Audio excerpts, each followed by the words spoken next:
"Hand it over right now," the man said, sweat beading above his collar even as his suit jacket stayed buttoned. His voice was sharp, desperate, a note of something raw beneath all that control. "You think I dragged myself up here for nothing?"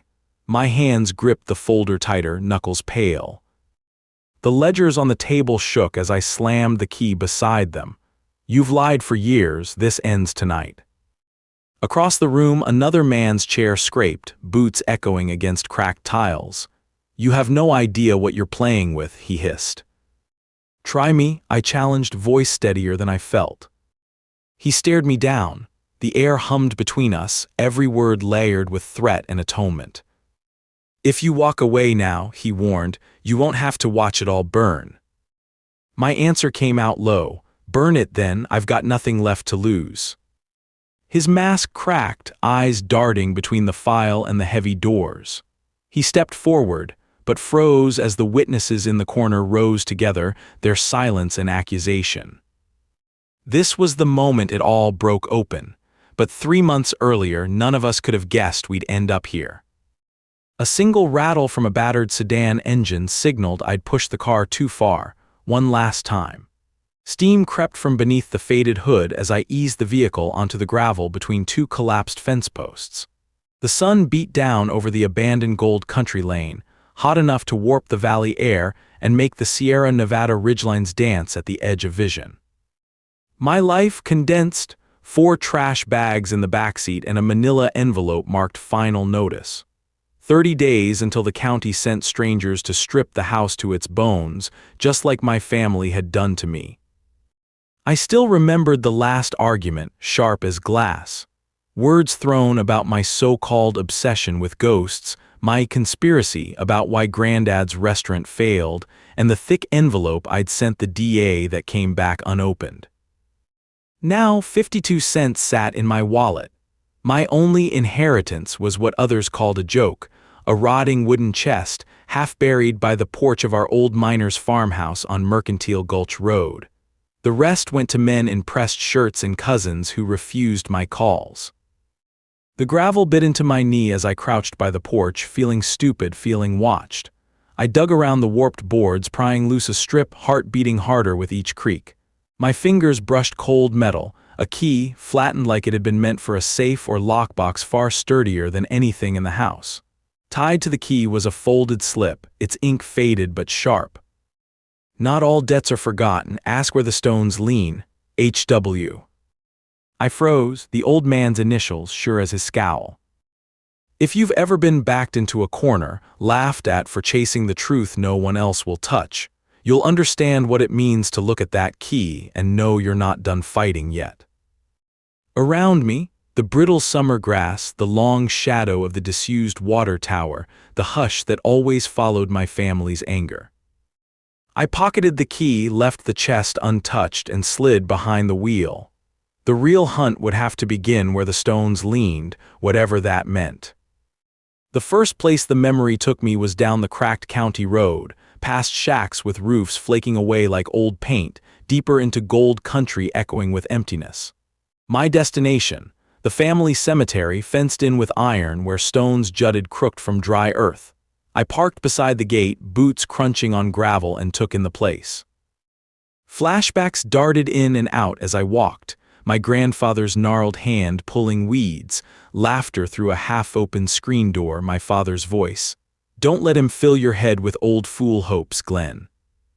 I hated how much those memories hurt, especially now alone. Over the years, the family headstones had shifted, some tilting, a few stones caving at the waist. But one farther at the back leaned so deliberately it almost seemed staged. Its base was wider, the slab longer than most, marked only WH 1908-1985. I brushed away clinging lichens and slipped the key into a hairline crack at the bottom edge. A click, the slab tipped open on a silent hinge, revealing dark, cold stone inside. My breath misted in the sudden chill. Inside, a steel door faced me, painted to blend with the granite and bolted solid. I tried the key again. It turned with a groan and released a breath of air, musty and metallic. A hidden vault. And the air thickened, a promise crawling under my skin. Inside, something changed everything. I hesitated, hand on the steel handle. Then I pulled. Dust black as old coins drifted out over stacked bars, thick, heavy, stamped U.S. Mint, 40 of them at least. Golden reflections flickered, the weight of history suddenly very real. Atop the bars sat a flat leather case with my grandfather's initials burned into the cover. Whatever I'd found, it was big, bigger than anyone expected. I lifted the first gold bar, almost doubting my hands would hold. The thing was heavy, real, irrefutable wealth, untouched for generations, and still something felt off. I scanned inside the vault for more. Behind the bars, tucked in a rusted metal folder, sat yellowed blueprints and a battered ledger. Flipping open the folder, my eyes caught the date, 1938, and the logo, Application U.S. Patent Office. My grandfather's name clear as dawn. And below, lines and wiring, a diagram for something called directional radio ignition trigger, Mark I. In my mind, a door opened. Memories of Granddad shouting about ideas, a brown envelope he'd always said would change everything. Not for him, never for him, but for the boys in the field. A buried invention, hidden gold to back it all, but somebody had known about this, someone who warred with their own shadow. There in the back, a folded letter addressed to my only honest witness. I sat on the cold earth, opened it with trembling fingers. If this finds you, you're the last, not your father, not Louise. I trusted men who wore uniforms and grinned too fast. If any of them argue, ask for the signature page, mine in blue, not the black scrawl of lawyers. A threat veiled but clear. If you want the truth, not just the ownership, but why they came for the restaurant, find Danvers. He knows what he did, and he'll try to take it twice. Danvers, not a family name, but one I'd heard muttered, especially after liquor, late at night. My grandfather's old business partner, the one who vanished after the restaurant closed, the man who left a still fresh stain on every story told in the kitchen. My hands shook. Below the letter was the signature page in blue ink as promised, and between the papers a thin cassette labeled Washington, 62, keep safe. My head spun as possibilities locked into place like tumblers, a lost patent, a stack of gold bars to back it up, and a betrayal, one old but never forgiven. My time wasn't just running out. I was in a race I hadn't known I was running. With the evidence in my satchel, I scanned the cemetery before locking the vault again. The air pulsed, something alive in the stones. When I reached my car, it took 3 tries to get the engine to turn over. A fresh urgency hunched my shoulders. My first stop had to be the only person left in town who knew the original restaurant deal. Vera Coulter, an attorney who'd handled my grandfather's affairs before my father forced her out. As I pulled up to Vera's gray bungalow, the classic lawyer shingle swayed in the wind. Inside, she handed me coffee in a chipped blue mug, peering at me over thick cat-eye glasses. "You're chasing ghosts again, Glenn," she muttered, voice edged with gravel from 1,000 courtroom battles. I set the satchel on her table and laid out the blueprints and the gold bar. "Tell me I'm not crazy, and tell me how Danvers factored into it." Vera's hands, papery and precise, sorted the documents with the care of a surgeon. She paused at the patent application, lips pressed thin. "Where'd you get this?" she demanded. "Family vault," I didn't blink, "under a stone." She traced the signature, then compared it to a faded receipt from her files. He signed it, same blue Levis ink, no question. "This patent," she said, holding the plans up in the light, "it's not just a nice idea, Glenn. This went somewhere. The government's been running with versions for decades." I felt my hope pinch. "So the military, who owns it now?" Vera nodded. "I'd bet my retirement and your grandfather's gold they used his work. And Danvers, he's the one who brought in the outside buyers. He's been cashing the checks. Never shared a cent." The words landed like stones. And with the foreclosure clock ticking, we've got less than a month before the county pulls the property. If this gold exists and the patent can be authenticated, it'll overturn more than these fences. But you won't be the only one after it now. There it was, hard, cold reality. We're not waiting, I said. Let's call an expert before Danvers gets wind. Time was no longer on my side. Before we could move further, word spread. My cousin, never friendly, drove by the bungalow the next morning, eyes narrowed over his phone as he clicked photos through the windshield. Later that day, a nondescript sedan parked down by the cemetery, too neat, too clean for this end of town. Obstacles mounted. That night I found the porch light busted and fresh prints in the dust near the opened grave slab. Someone had tried the lock, only luck or impatience saved what was inside. The next morning a phone call rattled my nerves, a disguised voice warning, "Back off. The past won't feed you, old man." I ignored it, focused on what I did best, digging. That evening a battered pickup waited by the lawyer's driveway. The man leaning against the hood was unmistakable, square-faced, coat slung over one arm, eyes sharper than his smile. Looking for something, his drawl was measured, almost polite. "Not here for pleasantries," I answered, keeping my stance neutral. "Danvers, I presume." He let the name hang, then shrugged. "You're chasing shadows, that gold's nothing but dust." "That's so," I countered. "Then why are you here?" His mouth twisted. "Just checking, some things in the ground ought to stay there." The threat was clear enough. I didn't back down. Years chasing stories had taught me to spot when fear was a bluff. After he left, Vera and I re-examined the papers, looking for any overlooked clue. There, tucked behind the patent documents, was a matchbook with the faded name, "Atlas Restaurant reopening this Saturday." Not my family's old place, a new venue bought up at auction by Danvers 2 years before. It reeked of showmanship, of someone trying to erase and rewrite history. But in scraping the matchbook, my thumb grazed a notch. It flaked open, revealing a slip of paper with one line. "Original tapes held in safe, 14 Sutter Ave." A lockbox, a map, and a deadline. Every answer lay just ahead. Vera tapped her pen against her mug. "With this, if the tapes are intact, we can authenticate the patent, prove your grandfather's intent, and link Danvers directly. But those tapes, Glenn, you sure you want to know what's on them?" I set my jaw. The whole world might need to. Her gaze softened. 30 days is nothing in this game. "We make every day count," I replied. We split tasks, Vera arranging a handwriting expert from Sacramento, me arranging a trip to Sutter Avenue, the rundown commercial strip outside Downeyville.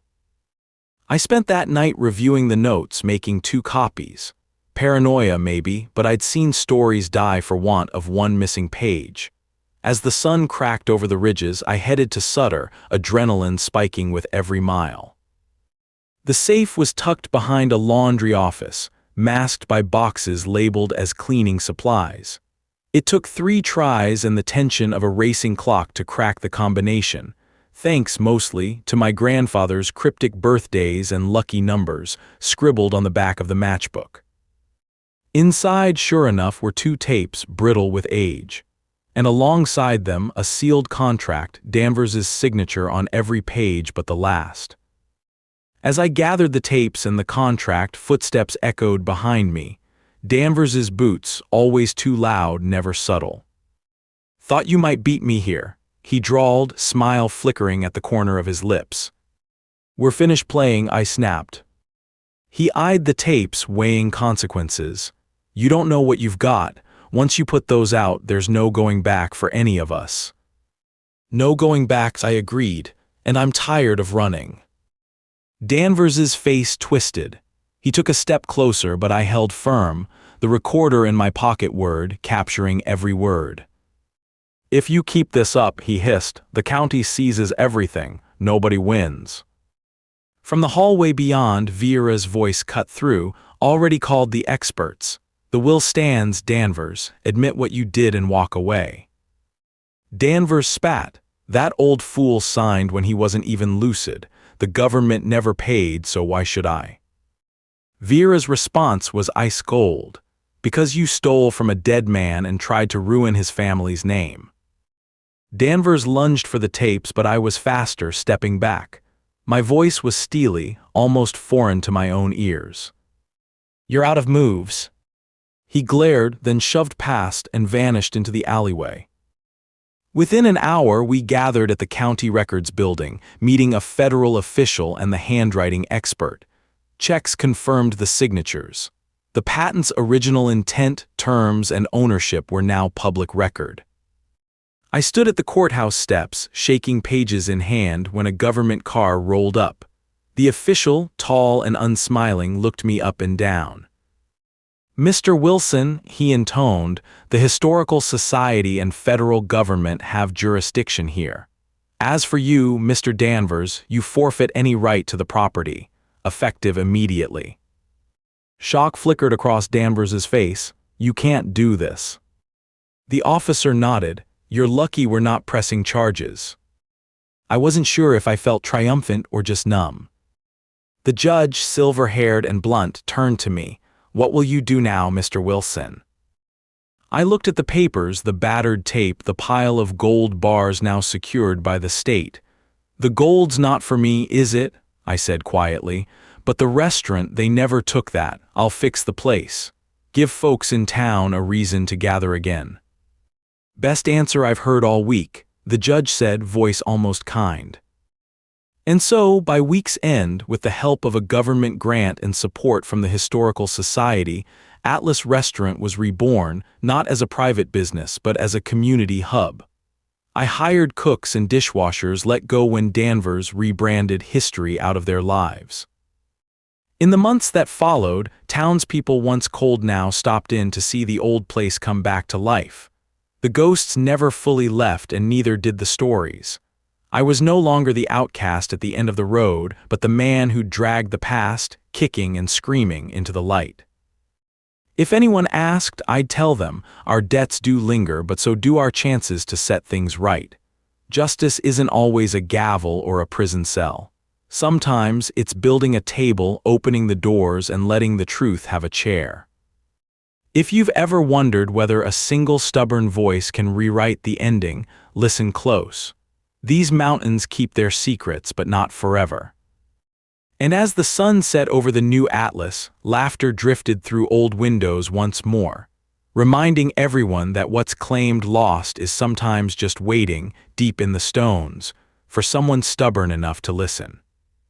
But the story wouldn't really end until the final debts were named and the shadows put to rest. It wasn't a neat process. County officials filed reports, descendants of old business rivals sent lawyers sniffing up and down Mercantile Gulch, and every time I stacked packets of fresh invoices in the Atlas's back office, I braced for more bad news. But day by day, the restaurant's reopening turned from a rumor into a promise. Strangers paused outside, peering through the wavy, age-stained windows at the new paint and the sturdy wooden sign Vera lettered herself. Old friends returned, first warily, then with real anticipation. The first night we opened, I found Vera in the kitchen, sleeves rolled above her elbows, hands deep in a bowl of rising bread. "You sure we're ready?" I asked, pretending to check the coffee urn but really just looking for reassurance. She snorted, "Readier than half the politicians who think they're running this county. Go check on Marable. She dropped off 3 pies this morning and I haven't seen her since." I found Marable in the storeroom, arms folded over a battered lemon meringue, eyes shining.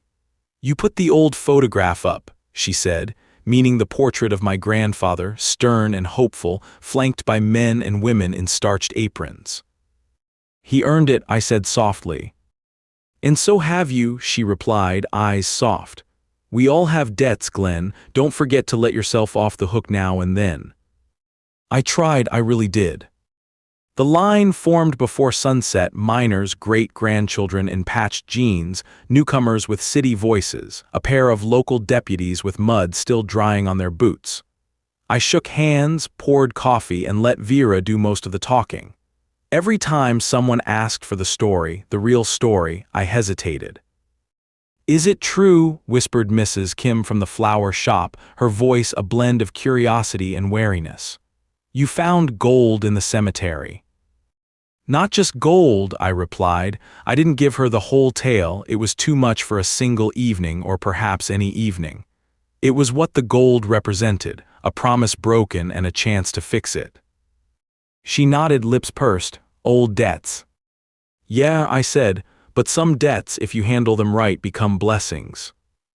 They came to eat and stayed to listen, and soon enough it became clear the old atlas was finding its place again, just as the courthouse dust settled and the news trucks rolled away. But I'd be lying if I said Danvers was gone for good. The last time I saw him was a gray Tuesday, 2 weeks after we reopened. He stood at the edge of the dirt parking lot, hands in his jacket, head bowed. He didn't cross the street, just stared a long time at the kitchen lights and the voices inside. "Do you think he'll ever let it go?" I asked Vera, watching him through the window. "Guilt's a hungry thing," she replied, not looking up from her ledgers. "But justice feeds people too in the end. Focus on yours." I spun the keys, my keys, finally, and locked the door each night, boots echoing through empty halls that once rang with secrets. Outside, the wild grass grew taller, unabashed. Inside, every night I found new thank yous tucked beneath salt shakers or scrawled on napkins, small claims of forgiveness, written in pie crust and coffee rings. But there remained the matter of the tapes, the gold, and what restitution looked like after all these years. Federal officials returned to the cemetery vault, this time with historians and archivists instead of men with briefcases. I stood beside the stone as they cataloged the gold bars, reading aloud the serial numbers, marveling at the pristine weight and the genius of my grandfather's safe. News articles bloomed across California. Gold country's forgotten treasure, lost invention returns home. I watched, mostly in disbelief, as the world tried to own my family's pain, eager to shape the narrative for glossy magazines and primetime interviews. "Glenn, you could sell your story," a reporter from Sacramento urged, tapping a microphone. "Ever think of a book deal?" I smiled without warmth. I think the land, the restaurant, and what's left to mend are enough of a story for now. Vera grinned when I told her that later. "I'm proud of you, Glenn, but there's a right money to take and a wrong money." "The government's talking about monuments," I confessed, slumping in her office armchair. "Educational plaques, an exhibit down at the State Museum. The gold, they say it belongs to the public trust.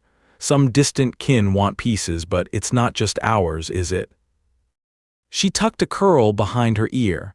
"History isn't about who gets rich, it's about who gets heard. You made sure your grandfather's voice didn't vanish. Let no one buy that out from under you."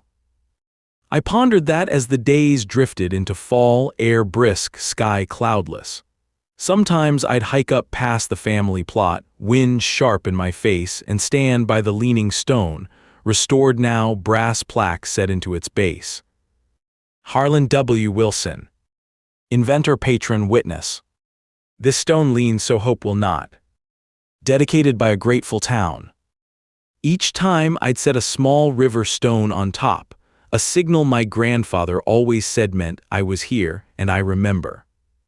One blustery afternoon, word came down from the government committee. The bulk of the gold would fund a scholarship for rural engineers and a grant for preservation of gold country landmarks, including the atlas now listed on a registry for historic restaurants. A portion of the proceeds would go to living descendants, enough to cover debts, a leg up for those faded cousins, and should I want it, a stipend to keep the atlas running at cost in perpetuity. The news rippled through town, faster than gossip in barbershop chairs. "What'll you do with your share?" asked Marable, slicing bread behind the counter one morning.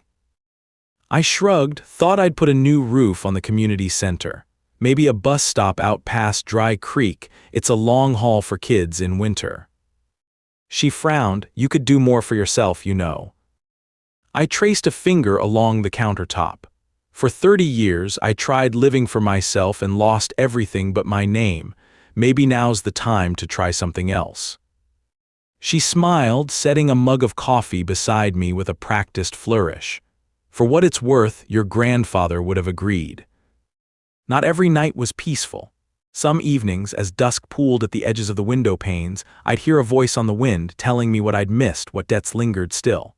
Not everyone forgave so easily. The rumor mongers, the jealous, those who'd lost out on a payday or chance to rewrite history themselves. Once in a while, Danvers' shadow would slip across a side street, just to remind me that old wrongs fade slow. But I learned, too, that not every legacy was a curse. One night, a wiry old man, one of the last to have cooked beside my grandfather, sat in the last booth, rainwater pooling at his feet. "You remember me?" he asked, voice hoarse with years. "Teddy Stinson," I said, the memory like a match struck in a dark room. "You taught me to clean fish, and told me to always check the oven twice." He grinned, showing teeth. "And you listened after all." We drank coffee together, silent for a while. At last, Teddy slid a thin envelope across to me. "Your grandfather wrote me just after the trouble started, told me he figured you'd need this someday, said, 'Give it to the boy if the world closes in.'" I cradled the envelope, torn between relief and fear. I opened it with a deep breath, knowing that sometimes one more secret is the last thing a man can bear. Inside, in my grandfather's looping hand, was a short letter. "Glenn, if you're reading this, you finished what I couldn't. Don't let gold be the only inheritance. Share bread, share hope, share forgiveness. Leave the door open. Granddad." Below, folded carefully, was a small annotated map showing the land boundaries along with a simple phrase, "This is for everyone hungry. Keep it that way." I let the tears sting my eyes for a few moments before sliding the letter into my pocket. "Thank you, Teddy," I whispered. He patted my shoulder. "Don't thank me, son, just keep the oven warm." So I did. Nights thickened, then days brightened. The Atlas turned into more than a restaurant. It became a kind of shelter, a place where miners, descendants swapped stories, kids finished homework over fries, and men with nowhere else to go found coffee and a smile. On holidays, we cooked until flour dusted every window pane, pork roasting in the old smokehouse while Marable led carols off-key. One morning, as the first snow sugared the hills, a letter arrived from the patent office in Washington. Not a bill, but a commemoration. In recognition of Harlan W. Wilson's contributions to public safety and innovation, the U.S. Patent Office acknowledges the directional radio ignition trigger, Mark I, as an instrumental achievement in wartime communications, with royalties now paid forward to local educational initiatives. I brought the letter to Vera, who read it twice before setting it on her desk. "Closure," she said gently. "You've got it, now what?" I thought about it a long minute before I answered. "We remember, Vera, and we build something better, that's it." She nodded, rubbing a knuckle against her tired eyes. "Then let's get to work." As winter pressed in, the kind that closes mountain roads and makes every porch lamp look like hope, I stood one evening in the Atlas's empty dining room. Chairs stacked, windows showing only my reflection in the rising snow. I moved to the jukebox, battered and unreliable, and dropped in a quarter. The machine crackled and burst to life. Behind me, the kitchen door swung open, dogs barking in the street, a wave of laughter tumbling in. Vera, Marable, Teddy, and half a dozen neighbors poured through, mittens and coats and cheer, as if the night itself granted permission for joy. Marable seized my hand. "You're not closing for weather, old man. There's stew on the stove and pie cooling on the sill. We're not letting history keep us outside any longer." I laughed, the sound swelling until it felt like something inside me cracked open and let light spill in. So we stayed late, candles flickering, the jukebox crooning low, and we shared stories. The truth this time, no roundabout tales, no old lies left to spoil the broth. For once, the ghosts kept quiet. Even the mountains seemed to lean a little closer, as if listening in. Near midnight, Vera stood and raised her mug. "To debts paid, to truths revealed, and to stubborn people, may we always have enough of them to keep the world honest." "To the stubborn," everyone echoed, mugs clinking, laughter echoing like sleigh bells in the cold. And as I looked out into the night, snow softening the edges of every shadow, I finally felt it. the past setting itself down, the weight shifting from burden to memory, from loss to legacy. Maybe that's all any of us are ever owed. A chance to stand in the kitchen at closing time, hearing the quiet hush after laughter and knowing we'd chosen to the last, the harder path of truth. The debts, finally, were paid. And if the wind still remembered the names carved in leaning stone, it also learned to carry forward the sound of voices gathered together in the lamplit dark. Spring returned to Gold Country not with fanfare but in trickles and hints, the green pushing through frost-blanched grass, the air sweet with thaw and promise. One afternoon, while the Atlas bustled with chatter and children ran stick races in the swollen gutter, I found myself alone at the corner booth, ledger spread before me, sunlight pooling on scarred tabletop. Vera slid in across from me, her hands wrapped around a mug of tea. She watched the street outside, comforted by the everyday. "You ever think you'd see the place last this long?" she mused. I smiled, the lines at my eyes earning their keep. If I'm honest, not a chance. I thought it would crumble before I did. And now I think it'll outlive us both. I closed the ledger, setting it aside, as long as someone's stubborn enough to open the doors. Her lips quirked upward. There will always be someone, legacies need caretakers. She paused, then reached into her bag, sliding a thick envelope across to me. "One last piece," she said. "The university traced some of your grandfather's students. They sent letters, stories about how his invention saved lives, wanted you to know." I opened the envelope. There, in shaky or looping hand, were memories from men and women across the country. They spoke of radios sparking in muddy tents, of homecomings never certain, of a hope they could never quite explain. Each ended with a thanks to a man they'd never met. For a moment I couldn't speak. Vera squeezed my hand. "We made good on the past, Glenn. Doesn't mean we fixed everything, but..." She looked around at the laughter, the sunlight, the smell of bread. "It's enough, isn't it?" I nodded, throat tight. "It is." I folded one letter, slid it into my pocket, something to carry like a stone set on a grave, a sign that hope remains. Out front, Marable waved me over, grinning. "Glenn, kid from the school boards here, wants to talk about youth programs. You coming?" I stood, lingering a moment in the golden quiet.